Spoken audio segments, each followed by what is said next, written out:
The road to Scottish Summit starts here. This is the Power Platform Podcast. Join Rex de Koning, Ana Inés Urrutia de Sousa, and Paddy Byrne as they talk to the Microsoft community about their stories. Hello and welcome to the Power Platform Podcast. I got it right this time. I almost got it wrong. We're on the road to Scottish Summit 2024 in Aberdeen on the 18th and 19th of October. I got the month wrong there. I said I was going to say November. Right, on the 18th and 19th of October 2024 at the P&G Arena in Aberdeen. I'm co-host Paddy Byrne, the Microsoft BizApps MVP. Hi everyone, it's Anna. I'm also an MVP and I'm lots of other things, but I will not bore you with that.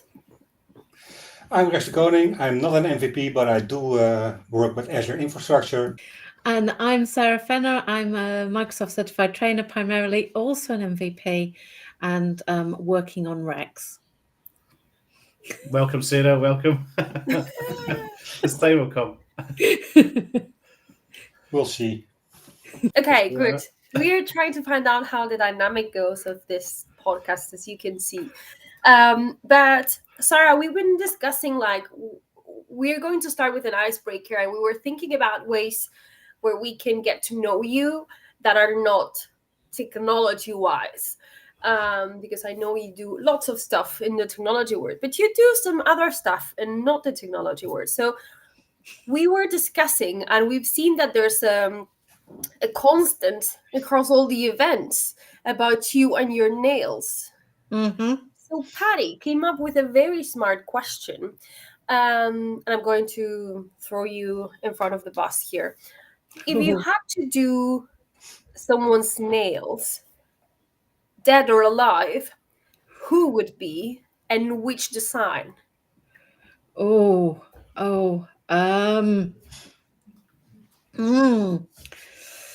That's a really difficult one. Whose nails? Now, I was thinking when you were leading with that you were going to ask me what I was planning for Scottish Summit, and I have a plan. But I guess I would actually want to do family member. I'd want to do my mum's nails. Okay. As to what design, I'm going to pretend I'm artistic and I can actually paint nails, because there's a reason I go to a lady who's very good at them rather than doing them myself. And I would do miniatures of each of the family members. Oh, that's super nice. Very good one. That's Really so good. cool. And would you do them like a certain style with the cartoons or with the caricatures? What sort of style would you do them in? No, I would. My mum's always been a big fan of the kind of Victorian age silhouette style images. So I would do them in that style. Very posh. That's a very, very good answer. I'm going to let everybody down to say that I've not got a joke for this podcast. You'll be glad to know. I seem to be having a habit of telling a really bad joke, but I haven't thought of one up for nails. And do you want to tell us what's the plan for Scottish Summit, or is it a secret? Well, I will simply say that the nail design has to match the color scheme of the summit, of the event, and the PowerPoints, ideally. Oh, okay. So if you know what the PowerPoints of Scottish Summit look like, if you know what sort of the color scheme is, you might have an idea, but we'll have to see if it works, because it's probably going to be the most adventurous to date.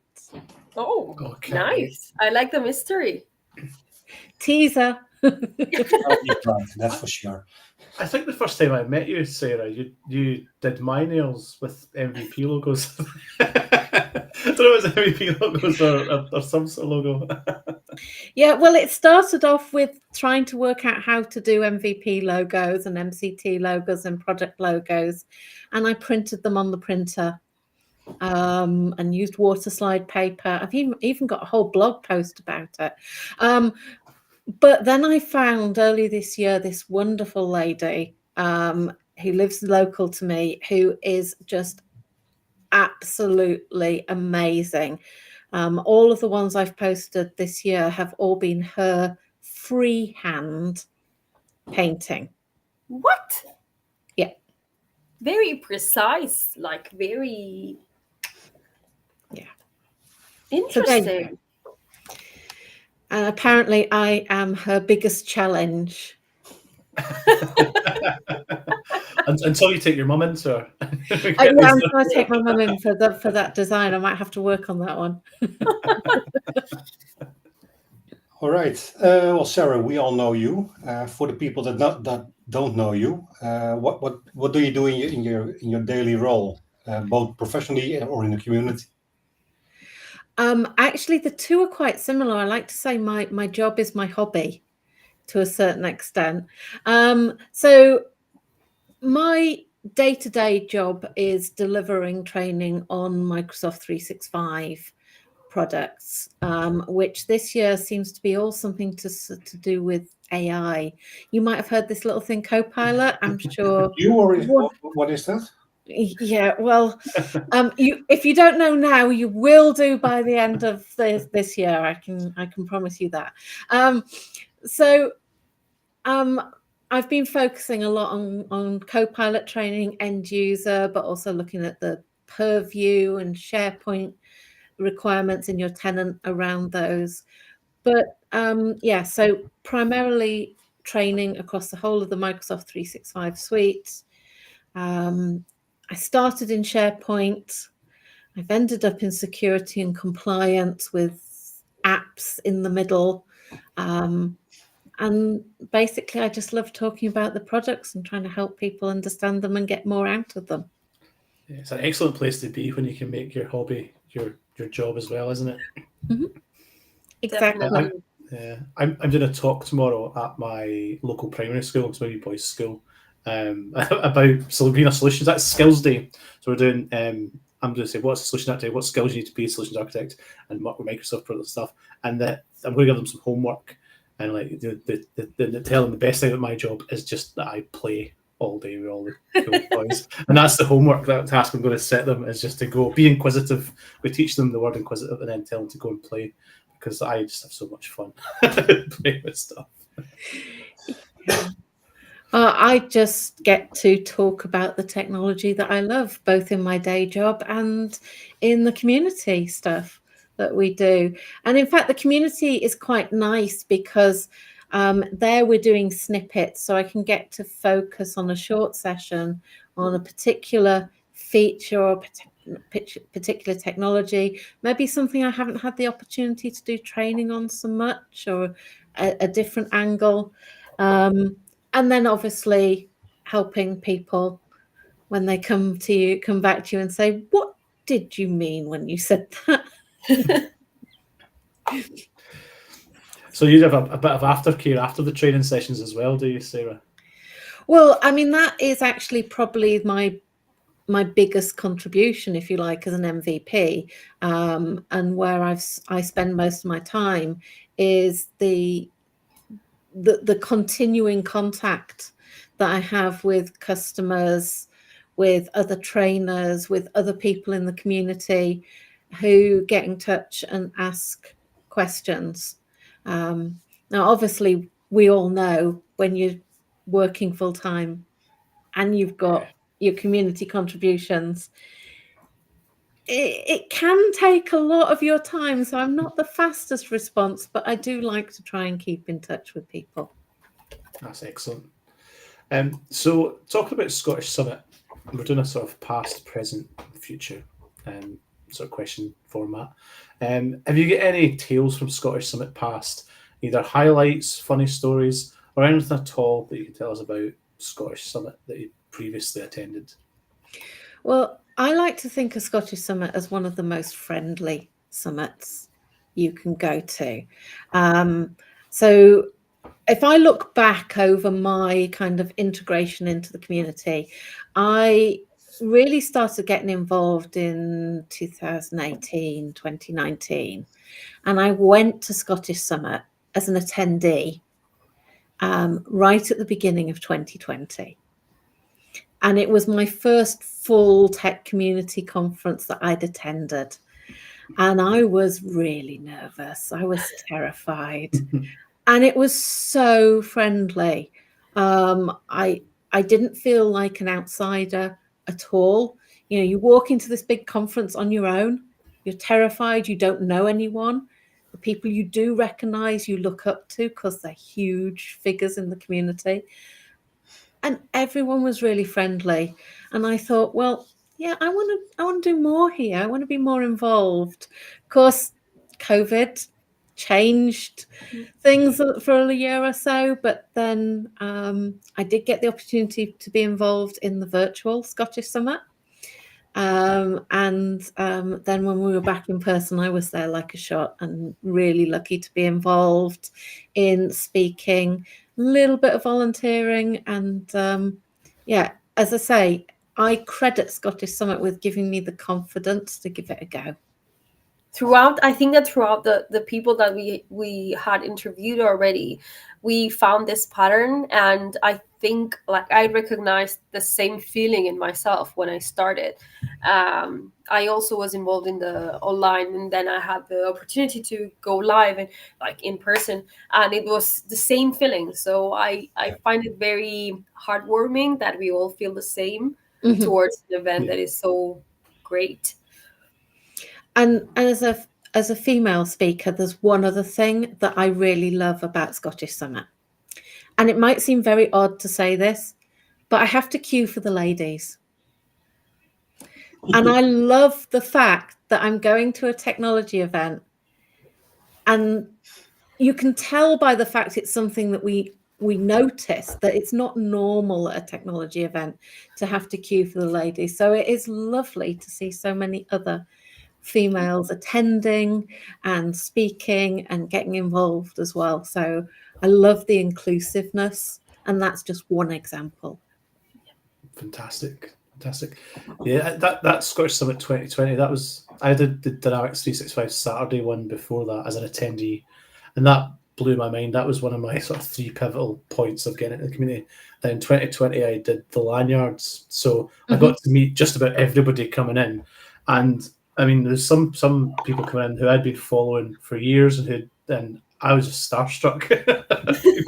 Like, oh, he just spoke to me. She just spoke to me. Almost like, I don't really.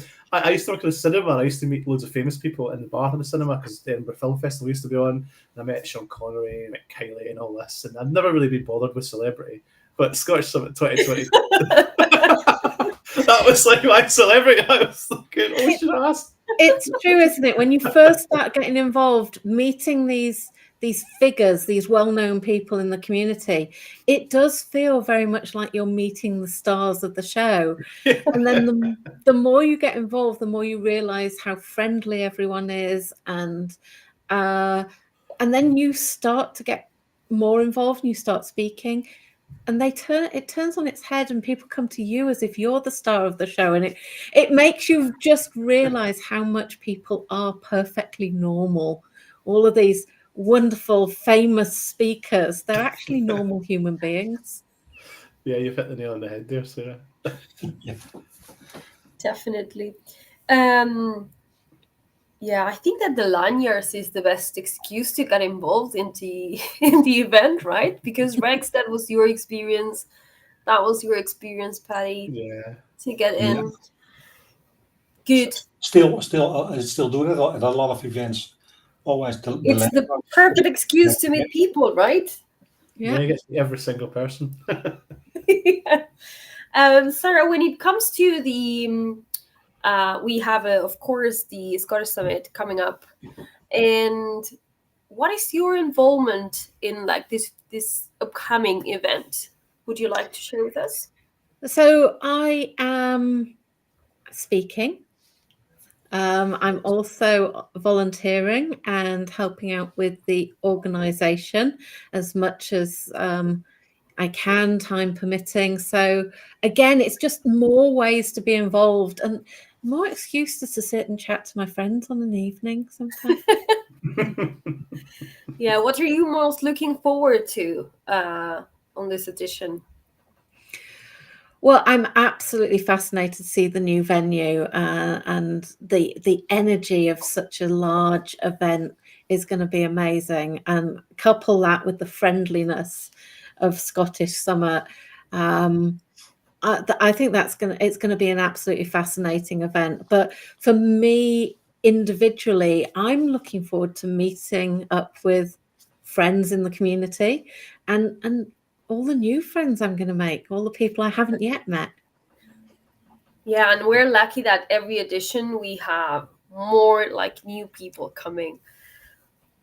Yeah, there seems to be a whole new wave of new people every year, doesn't there? New speakers, new attendees, new volunteers. It's fantastic. Yeah, this a lot of new speakers, and of course, with the new venue, it's also bigger than the Union in Glasgow. So we'll get some more visitors. So let's see how that goes, because that's also something that needs to be taken in account, of course. But it's going to be awesome again. Yeah, and I'm looking forward to seeing this year's crop of new speakers. I mean, Paddy, you were involved with me in the new speakers workshop we did at South Coast Summit last year. Rex, you were there as well. And it's actually a year since we ran the first one of those, a year today as we're recording this. And I was looking back at the photo from last year and seeing how many people are actually now speaking, and most of them actually spoke at Scottish Summit in Manchester last year from the event last May.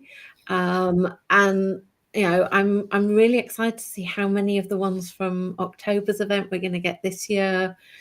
And it's just lovely to see them supporting each other as well. So I think the impact of workshops such as that and programs such as that is so valuable to the community, because I always find it easier to teach people where I have sort of struggled in the past, and that's why I did the new speakers thing. I did it at Scottish Summit a few times as well, because I lacked self-confidence, and then you're teaching them how to speak, they're speaking to people, and then they're teaching people how to speak, and it's just the whole community just exponentially grows like that, and that's really what we want. We want to give back, and I think those workshops and sessions are really important in us passing it forward and growing the community even bigger. Yeah, and it is also lovely to hear all those different voices, people coming from different backgrounds, giving different stories. It means those of us who are lucky enough to go to lots of events still have something new and exciting to hear, rather than it's just the same people who are lovely to listen to, but it's nice to have that variation in the content as well. So, and that also has always been a strong point of Scottish Summit, of course, the new speakers. So that was also very nice every year. Yeah, the commitment with the inclusivity and diversity, that's also one of the things that I'm super proud to about this Scottish Summit. Before we move on, Sara, are you also looking forward to the quiz, pub quiz? Well, you know, Anna, we may be both looking forward to the pub quiz for the same reason, because we're both on the championship team. And of course, you know, a rematch is always welcome. It's a little bit early to start setting challenges to the other teams, but yeah, we're getting the trophy this year again. How many times have you won now? 3. Don't go there. Don't all go. the editions. We Everyone. won everything. Rex loves this story. He's very passionate about us winning, so I try to bring it up every time I can. Last time I got muted. I do terrible every year because I don't plan it out properly. I don't have a team, and so I turn up at the last minute and I get put with some randoms, which is great because I get to meet new people. And the one at South Coast Summit, the last event, South Coast Summit, South Coast Summit was the last one I did. I went, and I'm terrible at quizzes. I mean, I am the worst at quizzes, any quizzes. I'm just not. My brain doesn't work that way. And about sort of after the second round, I went to the toilet and I came back and everything had gone. So I don't know if they moved the table because I was so bad. Well, I will let you into a little secret, just a tiny little secret. It's all about teamwork. Yeah. And also I think that our team is highly competitive as well. Have you got a spare place? With a team captain that we have, I don't think we have a lot of choice. She's very good at motivating us to be competitive. Yeah. Maybe I could be the sort of spanner in the works if you've got a spare we are place not like you and your team. accepting people. And then I'll be at your you. team.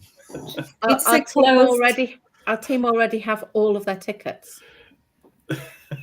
The whole team has. The first thing we did when the tickets went live is made sure that our team all had their tickets for the quiz. But you know that for me, that's different. In all the editions, I never bought the ticket.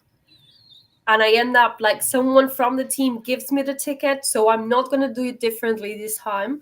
Someone that does not attend the pub, which was Mike a couple of times. He gave me his ticket and I was able to take part. So that happened every time. So I'm not going to change, right? No. If I change and I will lose. You might change the look if you do that. Yeah. We'll see. Sorry, just a little bit of, brackets on this topic about being champions, but we can move on. We've not got anything else to cover. Is there any more questions you've got for Sarah? Well, I was wondering, you do a lot of sessions, you do a lot of volunteering. You also are going to be a volunteer again at this year's edition. What kind of volunteering do you like to do the most? So do you like the lanyards or, I don't know. I hate to say it, but I'm a little bit bossy. So anything where I can organise people comes in really well. I usually, whether I'm officially volunteering at that or not, I somehow end up running around making sure people are where they should be, and organising folks. So if you don't want me to organise you, please don't ask me to volunteer at your event. We're too late now, but we'll make it work. Oh God. Okay. Well, that's all from this episode of the Power Platform podcast. Where can we get tickets for Scottish Summit, Rex? We can get the tickets at scottishsummit.com/tickets. And of course, we have tickets for the event itself. We have tickets for the pub quiz. And there is a wonderful drag show, which you can always also get tickets for. And there are still tickets available, so grab them while they're hot. And the hashtag, Anna? Oh my God, Scottish Summit 2024. Yes, we got it. We got it. You'll get it in the end. So, I'm Paddy Burns. Sarah, do you want to say anything before you go? Where can we contact you? Where can we view your blogs, articles, find out what you're doing? So the easiest way to find me is via social media, X or LinkedIn. I use my name on both, so I'm quite easy to find, as long as you can spell it the strange way I do, because no H on Sarah, but there's an AH on Fennah. Good luck. You've rehearsed that. You've said that before, haven't you? The road to Scottish Summit starts here. This is the Power Platform Podcast. Join Rex de Koning, Ana Inés Urrutia de Sousa, and Paddy Byrne as they talk to the Microsoft community about their stories.